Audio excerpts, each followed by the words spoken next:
Welcome back to the channel, everyone, and welcome to a new review video.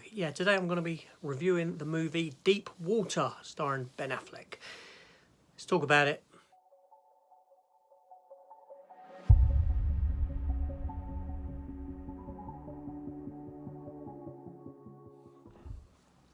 Okay, so this film came on a few weeks ago, Deep Water.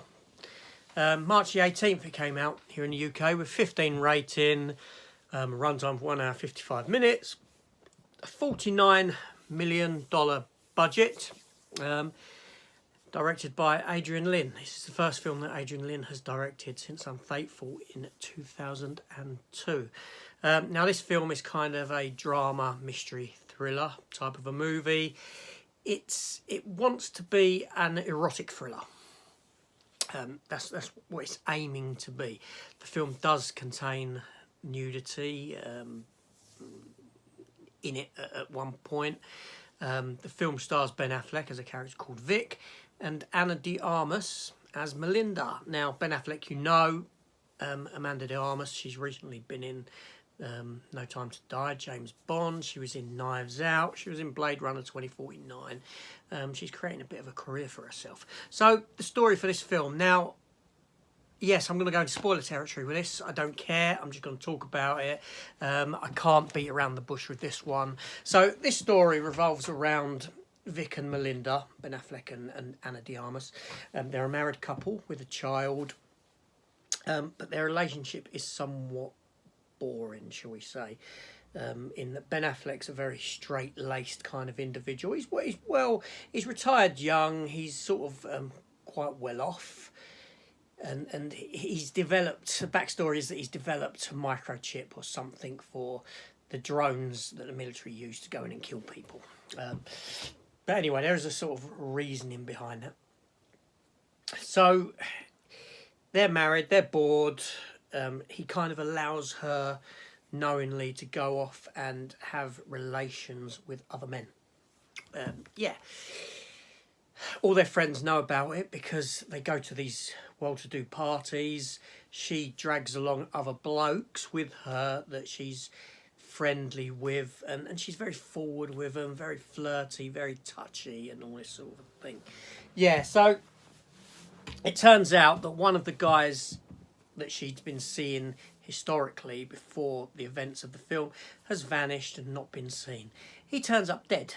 News report about him being shot. But before that occurs, Ben Affleck has scared another guy off by telling him that he'd murdered this previous guy, essentially.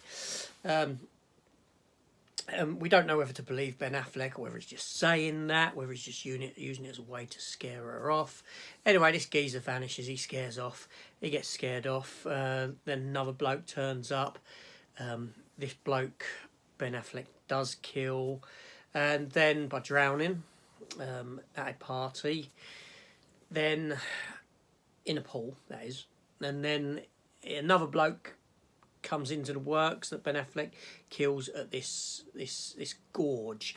A gorge where they then go, him and Anna, or Melinda, go and have a picnic the next day. She's going to take the daughter out there and all this sort of thing. So, yeah, that's the gist of the story. Now, this film, right, now, it's difficult, right? Because you've got two rather talented actors in it. Ben Affleck, he's okay in it. He's all right in it.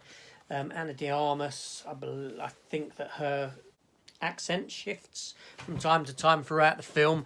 Now, this film, it wants to play in certain sandpits, right? It plays in with themes of like boredom within a relationship, as you know, search for more within a relationship, passion and jealousy, this sort of thing. The problem with this film that I found, I came away from it, I watched it, then I was thinking about it, and I thought, Christ, this film introduces a lot of plot lines. You know, after the death of the geezer in the swimming pool, the police get involved, and Melinda, Anna, she tells them that Vic has done it. that she believes Vic is the murderer, that he murdered him in the pool. So he gets questioned by the police. But then this plot point is just forgotten about. Nothing else comes of it after that night, right? You know, Ben Affleck's character kills this geezer in a pool, in a swimming pool, at a party of loads of people who have all run inside because it started raining. They were in the pool beforehand. He's killed this guy blatantly, drowned him, not knowing if anyone's still outside, sort of out of view, or if someone's looking through a window or anything like that. There's another plot point with a private detective that's introduced. Again, once Ben Affleck realises that a private detective is following him and confronts, the storyline just it vanishes. It's not mentioned. Nothing about that comes to pass again.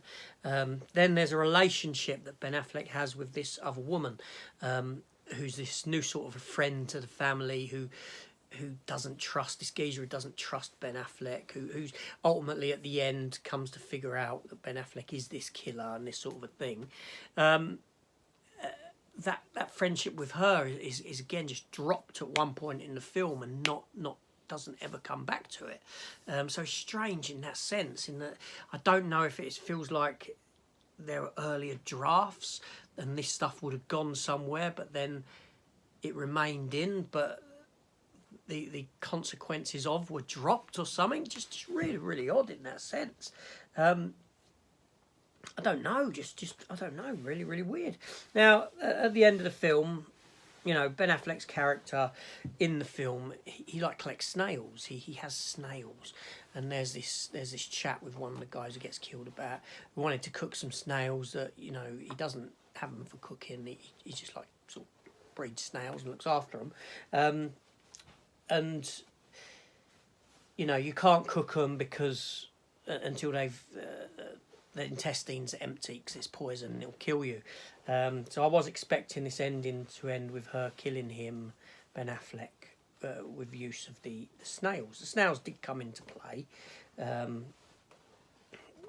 But yeah, it's just weird stuff. Now, at the end of the film, she does come to find out that Ben Affleck is a killer and has killed these guys, but she's okay with it. She's okay with it and she allows it to pass.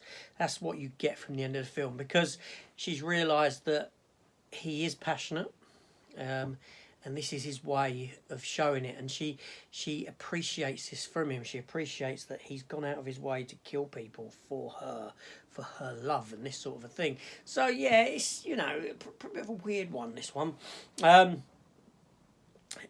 Is the film any good? I wouldn't recommend it, no. It's a slow burn, it's slow paced. Like I said, it introduces storylines to drop storylines. So in that sense, it is rather badly written, not very well directed. The acting isn't fantastic. Like I said, Ana de Armas, she's quite a good actress, but her you know, her accent just shifts as this film goes on. Different scenes, different accent. It's quite off-putting, actually, more so at the beginning. But yeah, there's no real chemistry between her and Ben Affleck. It just feels like they're acting in this partnership, so to speak. So yeah, not a very good film, unfortunately. Not a film I'd ever consider revisiting. Yeah, so that's it. That's just a little talk about this film. Have you seen this film? Let me know. Let me know in the comments below if you've seen this film, what your thoughts on it are.